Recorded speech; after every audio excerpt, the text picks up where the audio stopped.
madaxweynaha jamhuuriyadda somaliland muuse ayaa la filayaa inuu labada gole ee barlamanka somaliland uga waramo kulankii uu la yeeshay madaxweynaha Soomaaliya ee ka dhacay Addis Ababa.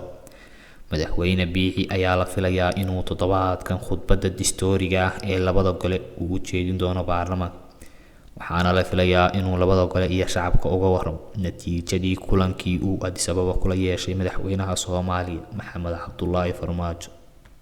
kulankaas oo ay shacabku su'aalo badan iska weydiinayaan ayaa waxa ay shacabku madaxweyne ka sugayaan inuu si mug leh uga waramo, sidoo kalena uu ka jawaabo dhawaaqii uu madaxweynaha Soomaaliya kulankaas kadib ku sheegay inuu cudurdaar ka bixinayo xasuuqii shacabka Somaliland ay u geysteen xukuumaddii uu hogaaminayay Maxamed Siyaad Barre.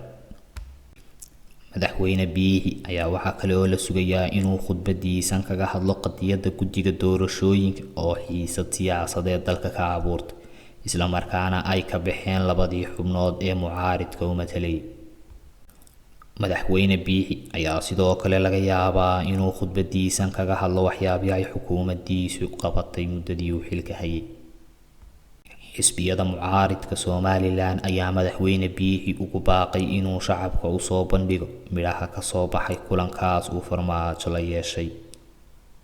dhanka kale, dowladda Kenya ayaa cabasho ka muujisay olole xoogan oo ay dowladda Djibouti wado, kaas oo ku saabsan kursiga qaaradda Afrika ee golaha ammaanka qaramada midoobay.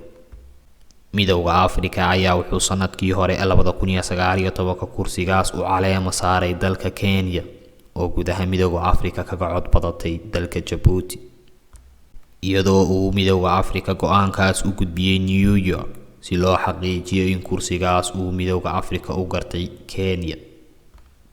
laakiin Djibouti ayaan weli joojin ololihii ay ku doonaysay kursigaas, waxayna Kenya dhaqdhaqaaqa Djibouti ku tilmaantay mid ixtiraam darro ka muuqato oo ka soo horjeeda qawaaniinta midowga Afrika.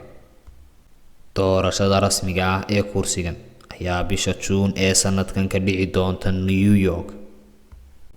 wasaaradda arrimaha dibadda Kenya ayaa Djibouti ku eedeysay inay garab martay go'aankii ka soo baxay midowga Afrika oo ay wado olole ka dhan ah soo jeedinta midowga Afrika iyo natiijadii ka soo baxday midowga Afrika ee tartankii dhex maray kal hore. dowladda Djibouti ayaa iyaduna qoraal ay soo saartay waxa ay ku sheegtay inay si sharci ah u hor istaagtay musharaxnimada Kenya ee golaha ammaanka qaramada midoobay oo ay sheegtay in aanay ansixin guddida fulinta ee midowga Afrika. gole lagu magacaabo BRC oo ah safiirada midowga Afrika u qaabilsan dalalkooda ayaa waxa ay qoraal u qareen safiirada Afrika ee New York jooga, waxaanay ka codsadeen inay tixgelin gaar ah siiyaan musharaxnimada Kenya ee kursigaas, waxaanay ku wargeliyeen inay tartan ku galeen Addis Ababa dalalka Djibouti iyo Kenya oo ay Kenya ku guuleysatay inay kursigaas Afrika u matasho.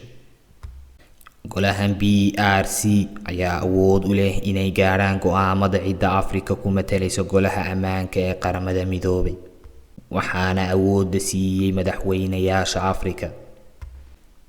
hase yeeshee Djibouti ayaa u muuqatay inaanay u hoggaansamin soo jeedinta golahan iyo midowga Afrika, waxaanay Djibouti sheegtay inay haysato taageerada dalal badan oo ay saaxiib yihiin, iyadoo Kenya ku eedeysay inaanay qaadi karin mas'uuliyadda ammaanka ee Afrika. codayntaas uu midowga Afrika qaaday bishii August ee sanadkii hore ayaa waxa ay Kenya heshay 37 cod halka ay Djibouti heshay 13 cod.